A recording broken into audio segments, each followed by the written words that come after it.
Hi, I'm Randy McLean at WayPoint Analytics. This is Jeannie Hurwitz from Hurwitz Consulting. Jeannie and I have been working with quite a number of accounts across the years, and she's been recently doing a lot of work in WayPoint at client accounts, helping them set up that all-important concierge customer service capability, a place where, or a function of some people that can deliver high-level service to your high-level accounts, and make them feel special, make sure they're getting the kind of service that they need and want and deserve, so that they're your accounts forever. So, Jeannie, when we're talking about the concierge level customer service, we're talking about something that only goes to your A platinum accounts. That's right. Because nobody else is providing the funding that makes that possible. People often ask, okay, well, how do I get started on this? What is it what's the end state of this? What am I going to have if I put this together, and how do I go about doing it? Now, I know it's a big topic, so maybe we can just keep it general enough that we can fit it into a short period. Well, the idea is that you've got at least 2 dedicated concierge customer service representatives. So when that high-level, high-efficiency or high-leverage account calls in, they're going to get to somebody immediately. They're not going to get the runaround. They're going to know that the person on the other end of the phone is going to take ownership of their problem. They're going to solve them for it. They may not be able to solve it immediately, but they need to keep them apprised of every step of the process as they move through. Okay, so the first thing is you want at least 2 people. So if somebody's busy taking care of someone else, there's somebody else that can take their call right away. That's right. Second thing is they're probably not going to go through the auto attendant, press 1 for this, press 9 for that. They're not. There's going to be a separate phone number that goes straight to these 2 people. They're going to get a human. Okay, so human being right off top, no automated anything. Right. Trying to avoid voicemail at all costs. That's right. And then you're backing that up. If they do get voicemail, they're going to get a call right away, even if they're busy doing something. And that's exactly else. what I was going to say. There are going to be times that it does end up going to voicemail, but they've got to deal with it right away and respond right away. All right. So you're setting up a service standard. They're going to get a call back within 10 minutes or something like that. Yes. And even when they're busy, they can touch base, find out what the problem is, then go and fix the other problem, and then come back to it. That's right. Okay. And then, I would suspect that not every person that might be available would be well suited to this job. I can think of a few people I don't think I would want to have. I'd be terrible. Yeah. Because first of all, they have to be patient. Yeah. They have to be other-oriented. Basically what has to happen is you have to have backstage systems that make those front stage interactions seamless and positive. So what does that mean? So that means you have to have good job descriptions. Everybody has to know what's expected of them, what their orientation needs to be, and you have to have the right people in the positions. You know, one of the things that we suggest that clients do is to administer a test called a Kolbe, K-O-L-B-E. It was developed by a psychologist named Kathy Kolbe, and it tests people for how they naturally take action. So are you a quick start, are you an implementer, are you a fact finder, or are you a follow through? So on those 4 dimensions, it's going to tell us how strong they are on those 4 dimensions. And there's specific types of scores on that thing that we're going to be looking for. We obviously want people who are strong on follow through. Right. We want strong fact finders because they've got to be able to understand at a deep level what the problem is so that they can dig in and solve it. Right. So it may be people you promote internally, it may be people you bring in from outside, but the first step is really to get the system in place that says this is what the system needs to be, this is what the roles and responsibilities of the people in those positions need to be. Then we have to figure out how we get the right people into those seats. Okay.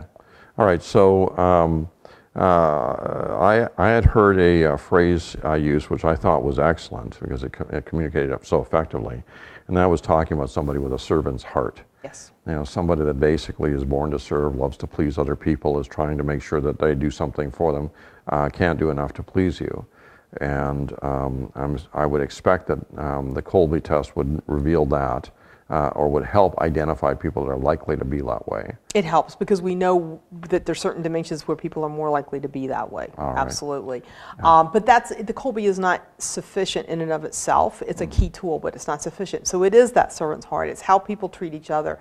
And how you treat your representatives is going to feed into this also.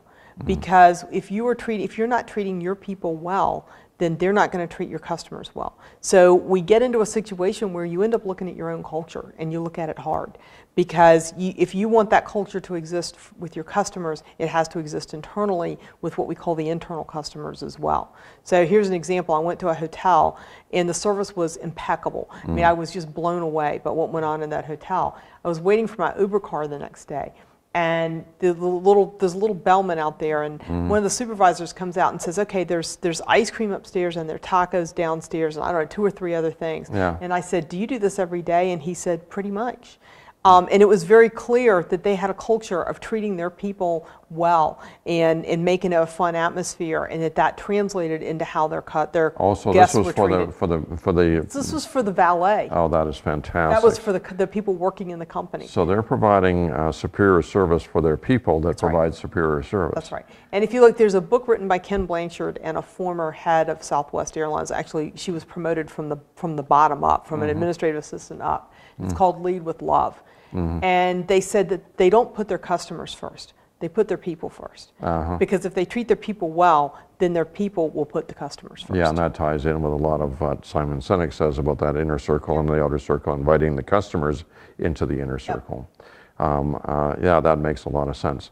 Now, when you have somebody who set up the department, what's the end state? What are the activities there? What are these people doing? They're answering the phone, they're fielding a question on a problem, or the customer has some need and they're trying to find some way to fill it.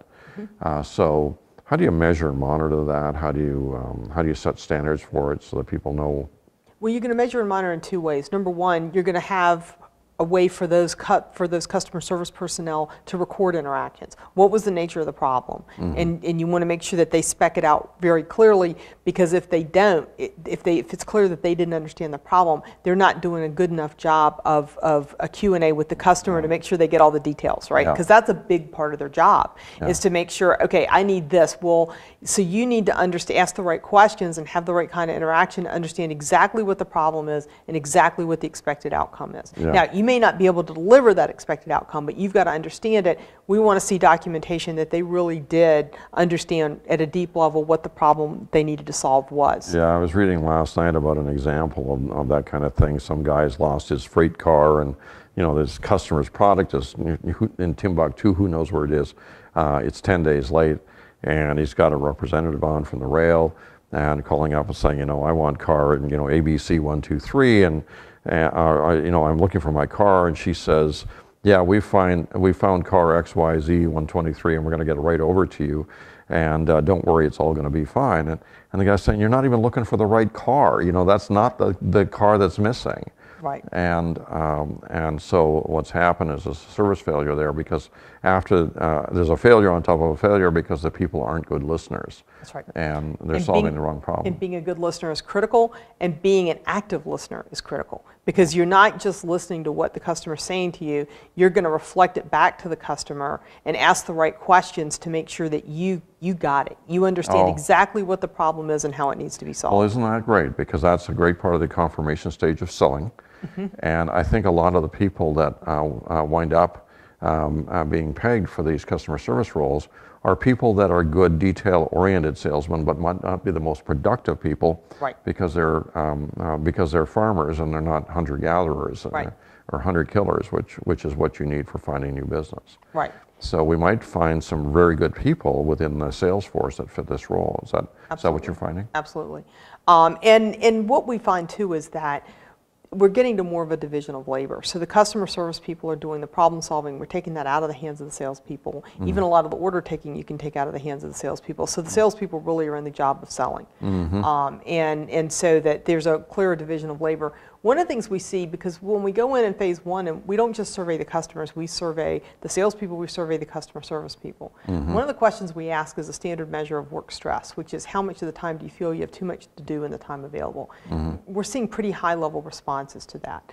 Now, we're also hearing the company go, I don't get that, they don't have that much to do.